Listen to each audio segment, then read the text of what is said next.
बिहार विधानसभा चुनावों को लेकर सरगर्मी और ज्यादा तेज होती हुई नजर आ रही है। सूत्रों के मुताबिक मुख्य निर्वाचन आयुक्त ज्ञानेश कुमार 30 सितंबर के बाद बिहार दौरे पर आ सकते हैं। उनके साथ सभी चुनाव आयुक्त भी पटना पहुंचेंगे, तैयारियों का जायजा लेंगे।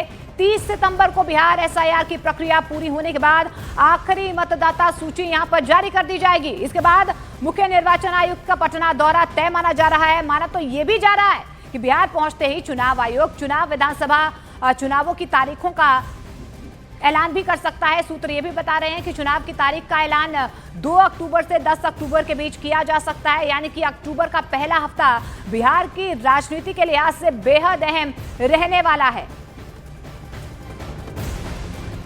तो देखिए यहां पर जिस तरीके से बिहार विधानसभा चुनावों को लेकर एक तरफ पार्टियों की तरफ से लगातार ग्राउंड जीरो पर जो है प्रचार प्रसार किया जा रहा है, वैसे ही अब जानकारी मिल पा रही है कि मुख्य निर्वाचन आयुक्त ज्ञानेश कुमार यानी कि चुनाव आयुक्त की तरफ से भी तैयारियां जोरों पर है। 30 सितंबर के बाद वो बिहार दौरे पर जा सकते हैं। माना यही जा रहा है कि अक्टूबर के पहले हफ्ते में तारीखों का ऐलान हो सकता है। ये भी कहा जा रहा है कि वो पटना पहुंचेंगे, तैयारियों का जायजा लेंगे कि बिहार में किस तरीके का माहौल फिलहाल नजर आ रहा है। तमाम तैयारियां चुनाव करवाने के लिए क्या पुख्ता चुनाव आयोग की तरफ से कर ली गई है।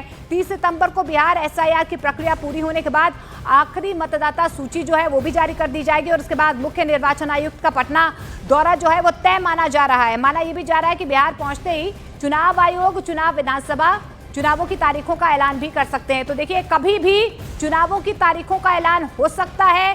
30 सितंबर के बाद सीईसी बिहार का दौरा करेंगे।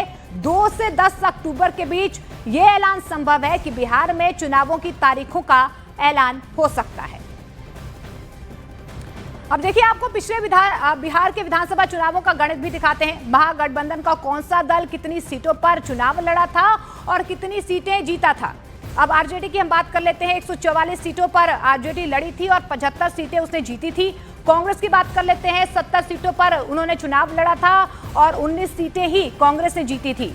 सीपीआई एमएल की बात कर लेते हैं तो 19 सीटों पर उन्होंने चुनाव लड़ा था, 12 सीटें उन्होंने जीती थी। सीपीआई की बात कर लेते हैं, 6 सीटों पर इन्होंने चुनाव लड़ा था और 2 सीटें इन्होंने जीती थी। इसके साथ साथ सीपीआईएम की बात कर लेते हैं तो 4 सीटों पर इस पार्टी ने चुनाव लड़ा था, 2 सीटें इन्होंने जीती थी। तो ये कहीं ना कहीं बिहार विधानसभा में जो महागठबंधन का गणित है वो हम आपको दिखाने की कोशिश कर रहे हैं कि पिछले चुनावों में किस तरीके से आरजेडी जो है वो सबसे बड़ी पार्टी जरूर निकल कर आई थी, लेकिन उसके बाद जिस तरीके से सियासी माहौल वहां पर लगातार जो है हिचकोले खा रहा था, उसके बाद अब जेडीयू और बीजेपी की गठबंधन की सरकार वहां पर बनी है। लेकिन आरजेडी 144 सीटों पर आरजेडी ने चुनाव लड़ा था, 75 सीटें आरजेडी जीती थी कांग्रेस से 70 पर। उसके बाद 19 सीटें जो है कांग्रेस की तरफ से जीती गई थी।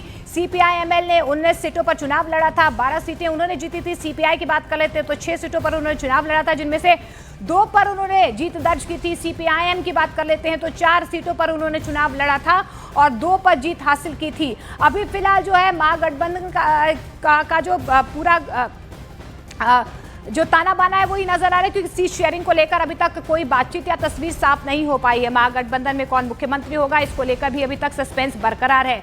लेकिन अगर 30 सितंबर के बाद कभी भी तारीखों का ऐलान हो सकता है तो कहीं ना कहीं सीट शेयरिंग को लेकर महागठबंधन में अभी जो है जरूर मंथन चल रहा होगा, क्योंकि एनडीए की तरफ से साफ तौर पर कह दिया गया है कि वो मजबूती के साथ बिहार विधानसभा चुनावों के लिए उनकी तैयारी पूरी है, लेकिन महागठबंधन की तरफ से भी जो है अपनी जीत का दावा किया जा रहा है।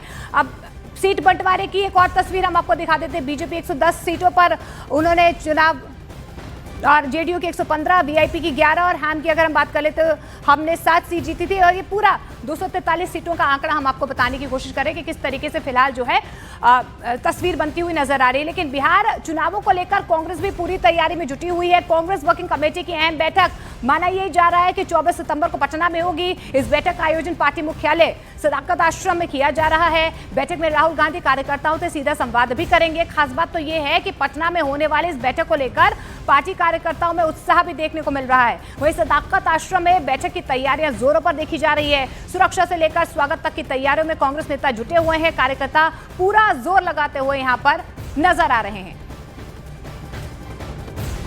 तो राहुल गांधी कांग्रेस कार्यकर्ताओं के साथ यहां पर सीधा संवाद करते हुए नजर आएंगे। जानकारी मिल पा रही है कि 2 दिन की बैठक होगी और किस तरीके से सीट शेयरिंग को लेकर मंथन किया जाएगा, क्योंकि अलग अलग दावे और सीट को लेकर जो है डिमांड तमाम पार्टी की तरफ से की जा रही है, लेकिन कांग्रेस का ये 2 दिनों का मंथन अपने आप में आगे कांग्रेस की क्या कुछ रणनीति रहने वाली है, इसको लेकर राहुल गांधी जो है सीधा संवाद कार्यकर्ताओं से करेंगे। राहुल गांधी के दौरे को लेकर तमाम तैयारियां जो है वो कर ली गई है। पटना के सदाकत आश्रम में CWC की ये बैठक होगी। 24 सितंबर को कांग्रेस वर्किंग कमेटी की बैठक होगी जिसमें राहुल गांधी शामिल होंगे।